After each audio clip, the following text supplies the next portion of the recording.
Good morning everybody.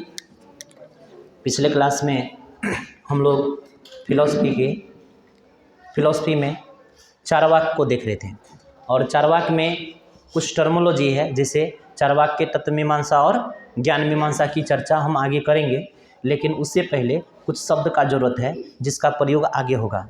तो हम कल कुछ शब्द टर्मोलॉजी को बताए थे, जिसमें से पहला था कि अनिश्वरवादी क्या होता है, अनिश्वरवादी क्या है।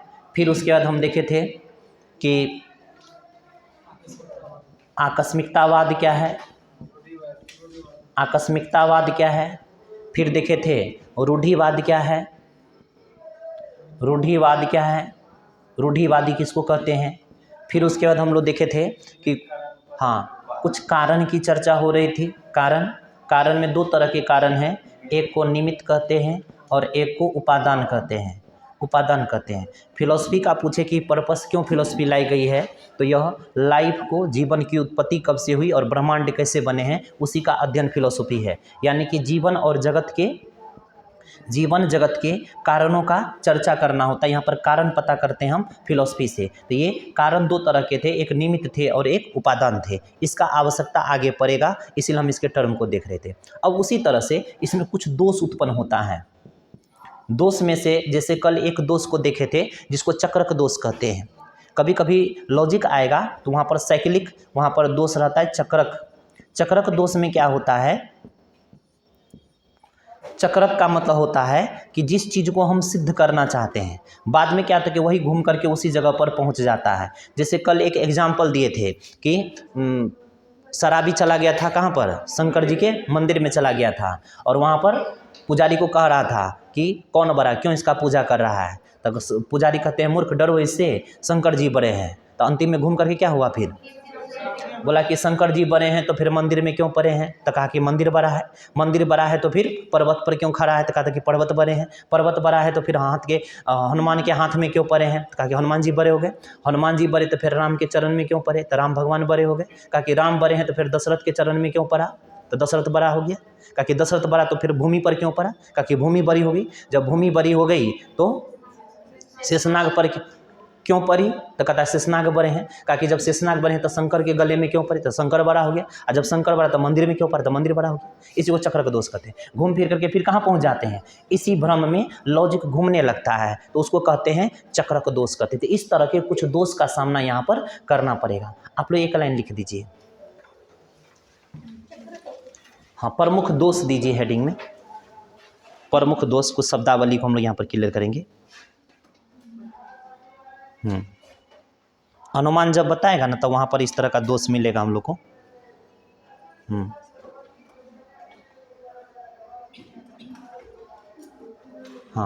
एक दोष होता है अवैध समानीकरण का दोष। अवैध समानीकरण, अवैध समानीकरण, अवैध समानीकरण। ये अवैध समानीकरण क्या होता है, ये एक प्रकार का दोष है। इस चीज़ को देखिएगा। जैसे एक एग्जाम्पल लेते हैं कि कुछ लोग क्या हैं, बेईमान हैं। जब कुछ लोग बेईमान हैं तो यहाँ पर और भी जाकर के राम को देखे, राम बेईमान है। श्याम को देखे, श्याम बेईमान है। मोहन को देखे, मोहन बेईमान है। तो हम कहते कि सभी लोग बेईमान हैं। मतलब दो चार एग्जाम्पल को हम टेस्ट कर लिए और उसके आधार पर हम ऑल का डिसीजन कर लिए। मतलब कंक्लूजन एक तरह से जब सम पर चेक होती है और ऑल का कंक्लूजन देते हैं, उस जगह पर अवैध समानीकरण का दोष होगा। ये आपको डिसीजन सही नहीं माना जाएगा। लॉजिक में इस तरह के चीज़ होते हैं। सम को चेक करके आप ऑल के बारे में कुछ नहीं बता सकते, केवल कुछ को जांच लेकर के, और हम ऑल के बारे में नहीं कह सकते हैं। जैसे कहता है कि गाय चौपाया है, भैंस चौपाया है, बकरा चौपाया है, उसके बाद बैल चौपाया है, हाथी चौपाया है, तो यहाँ पर एक कंक्लूजन आ जाएगा कि जितने भी जानवर है सब चौपाया है। सही है कि गलत है? गलत है। तो इस तरह के दोष कभी कभी होते हैं। जाके क्या बताया कि ईश्वर क्या है? दयालु है। ईश्वर दयालु है, ईश्वर सर्वशक्तिमान है। या ऐसे कह देगा कि ये जो जगत है, जगत कई तत्वों के मिलने से बना है, मानव कई तत्वों के मिलने से बना है, पृथ्वी कई तत्वों के मिलने से बना है, जितना भी चीज़ है वो कई तत्वों के मिलने से बना है, इसीलिए पूरा दुनिया बहुतत्ववादी है। कुछ लोग कहेगा कि ये केवल एक तत्व से बने हैं, मनुष्य एक तत्व से बना है, हवा एक तत्व से बना है, सब कुछ एक तत्व से बने हैं, इसलिए यहाँ पर एक तत्ववादी हो जाएगा। तो इस तरह का अगर कोई बात करते हैं तो वहाँ पर अवैध सामान्यीकरण का दोष होगा। जिस जगह पर हम देखेंगे सम के आधार पर ऑल को प्रूफ करने की कोशिश करेगी, उस दर्शन पर तुरंत आरोप लगाएंगे यह दर्शन अवैध सामान्यीकरण के दोष से ग्रसित है। समझे ना? तो वहाँ पर संक्षेपण के लिए सब शब्द हमें काम देगा। तो मुश्किल से 7-8 शब्द हर चैप्टर में आप लोग को मिलेगा नया नया, उसको समझ लेंगे तब उस चैप्टर को पढ़ेंगे। लिख लीजिए अवैध सामान्यीकरण। अवैध सामान्यीकरण।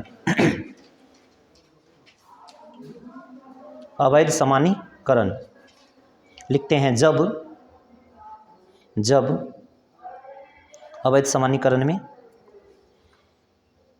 जब हम कुछ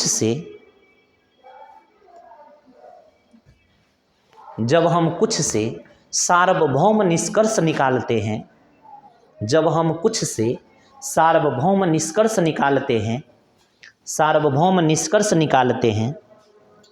निकालते हैं तो वहाँ अवैध सामान्यीकरण का दोष उत्पन्न होता है। तो वहाँ अवैध सामान्यीकरण का दोष उत्पन्न होता है। अवैध सामान्यीकरण का दोष उत्पन्न होता है। अगली बात,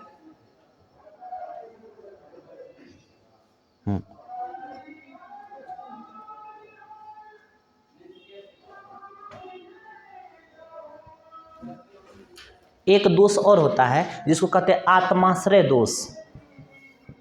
आत्माश्रय दोष, आत्माश्रय दोष पहले लिख लेंगे फिर इसको समझाते हैं। आत्माश्रय दोष जिसे आत्माश्रय दोष में लिखिए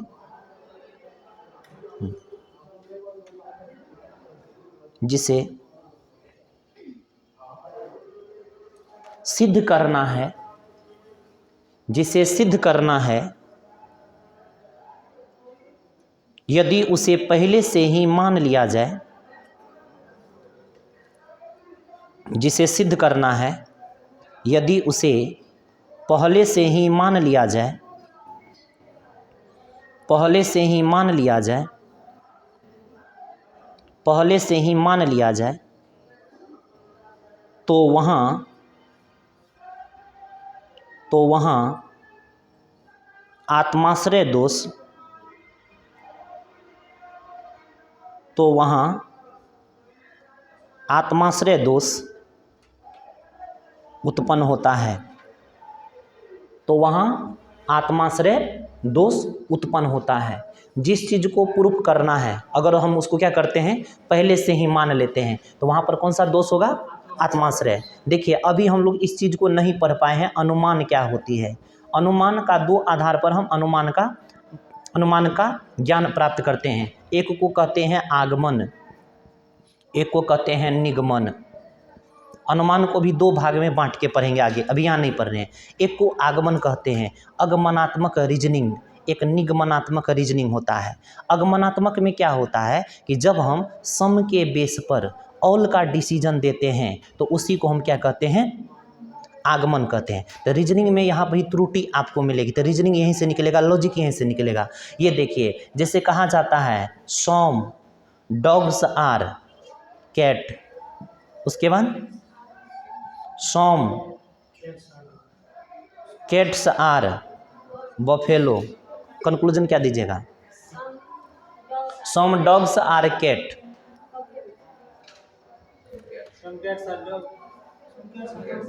अब यहाँ पर लिख देगा कि some buffalo are cats, some monkey are cats, some कुछ भी दे देंगे।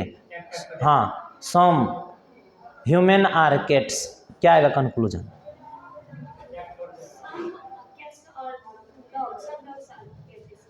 अब यहाँ पर बना देगा जी, जितने चीज़ क्या हैं, ये डॉग हैं, बी फॉर बफेलो हैं, मैन है, यहाँ पे एम फॉर मंकी है, ह्यूमन है, तो जितने भी लिविंग थिंग हैं तो all living things are cats निकाल देंगे। क्या ये सही होगा? नहीं होगा। तो यहीं पर अनुमान जब करेगा ना चार्वाक, तब फंसाएंगे चार्वाक को कि आप अवैध सामान्यीकरण के दोष से ग्रसित हैं, क्योंकि अवैध सामान्यीकरण में कुछ की जांच करके हम ऑल के बारे में निष्कर्ष कर देते हैं। तो यहाँ पर ये जब भी अनुमान होगा तो अनुमान में इस तरह के क्या किए जाएंगे, इस तरह के आरोप लगाए जाएंगे। तो अगर चार्वाक से पूछा जाए जीवन जगत की उत्पत्ति के लिए आप किसका सहारा लेते हैं, प्रमाण में किसको मानते हैं?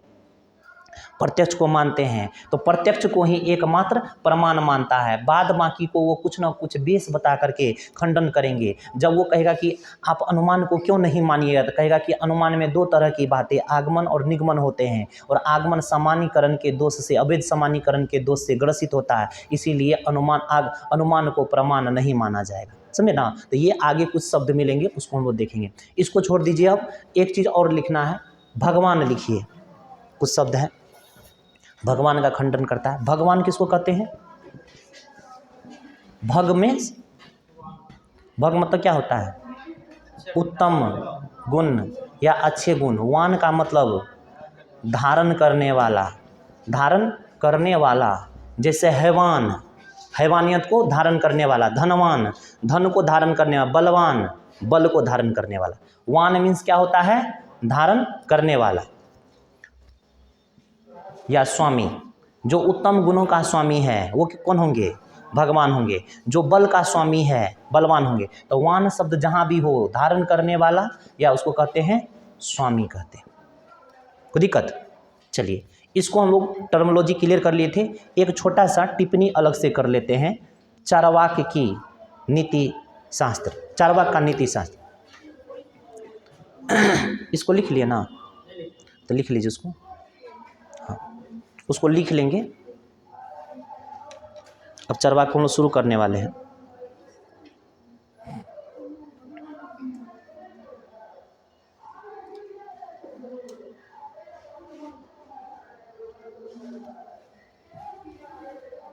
चार्वाक का नीति शास्त्र। जब कभी हम लोग को तुलना करना होगा तो वहाँ पर इस चीज़ को देखेंगे। तो अलग से नोट करिए यहाँ पर, चार्वाक का नीति शास्त्र कैसा था? चार्वाक का नीति शास्त्र सुखवादी, स्वार्थवादी, यही ना है? उसको भाषा में लिखिए। चार्वाक का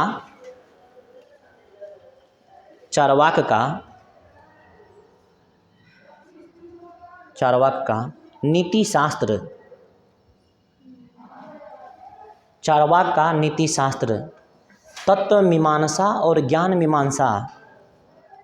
चार्वाक का नीति शास्त्र तत्व मीमांसा और ज्ञान मीमांसा, तत्व मीमांसा और ज्ञान मीमांसा, तत्व मीमांसा और ज्ञान मीमांसा का तार्किक परिणति है, का तार्किक परिणति है, तार्किक परिणति है। अगली बात या उसी में लिखेंगे, चार्वाक का नैतिक दृष्टिकोण, चार्वाक का नैतिक दृष्टिकोण इहलौकिक,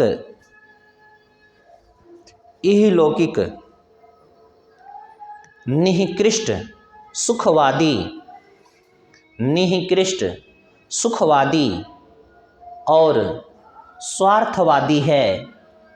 निकृष्ट सुखवादी और स्वार्थवादी है। कंटिन्यू। चार्वाक अर्थ और काम को, अर्थ और कर्म लिख देंगे, अर्थ और कर्म को, कर्म काम, अर्थ और काम को जीवन का चरम लक्ष्य मानते हैं, जीवन का चरम लक्ष्य मानते हैं। जिसमें वह अर्थ को साधन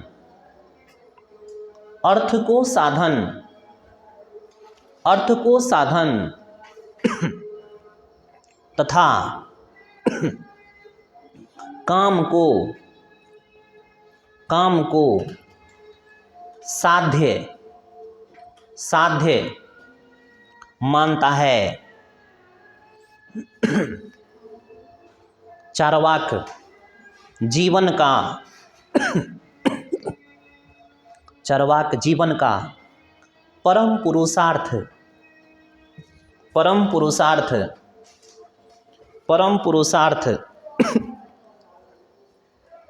काम को मानता है। पैराग्राफ उतारिए। चार्वाक धर्म और मोक्ष का खंडन करता है। क्या हो गया? धर्म और मोक्ष का खंडन करता है, जिसमें वह आध्यात्मिक लक्ष्य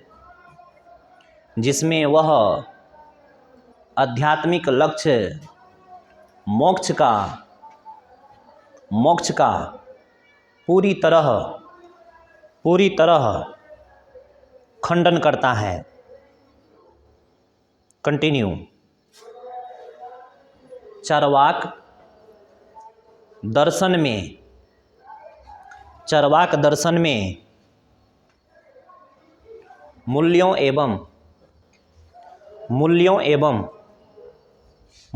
एवं नैतिकता की अवहेलना की गई है।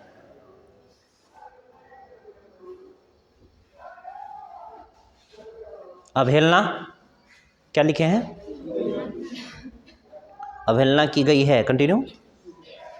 हाँ, पैराग्राफ चेंज करके लिखिए।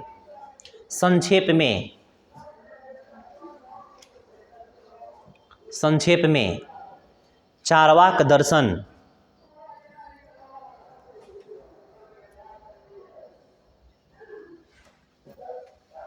संक्षेप में क्या लिखे? चार्वाक दर्शन यावत जीवेत सुखम जीवेत, थोड़ा संस्कृत में लिख दीजिए। यावत जीवेत सुखम जीवेत, इससे नंबर सब उठता है। अच्छा, हिंदी में चाहेंगे तो लिख सकते हैं, लेकिन एक दो शब्द प्रयोग कर दीजिए केवल भारतीय। सुखम जीवेत, यावत जीवेत सुखम जीवेत को मानता है। जब तक जीना है क्या करो? सुख से जियो, उसी को मानेगा। चलते हैं। ये कुछ टर्मोलॉजी है जिसका प्रयोग आगे होगा। हम लोग शुरू करें चार्वाक दर्शन का ज्ञान मीमांसा। तो हेडिंग दीजिएगा, चार्वाक ज्ञान मीमांसा सिद्धांत। ज्ञान मीमांसा सिद्धांत। ज्ञान मीमांसा का मीन्स क्या होता है? मीमांसा मतलब होता है समीक्षा। अब हम क्या करेंगे, यहाँ देखिए ध्यान से। ज्ञान मीमांसा जो सिद्धांत को हम लोग यहाँ पर पढ़ने जा रहे हैं। अब एक 1.5 पेज का डायग्राम चलेगा और उस डायग्राम को पढ़ने के लिए हम बताएंगे। सबसे पहले यहाँ पर भूमिका अगर चार्वाक की ज्ञान मीमांसा पर आया तो हम लोगों को लिखना क्या है? मेंस मीन्स हम उस पर फोकस करेंगे कि एग्जाम हॉल में कितना लिख के आते हैं। सारे क्वेश्चन को हमको लिख के आना है, उस टेक्निक पर काम करेंगे।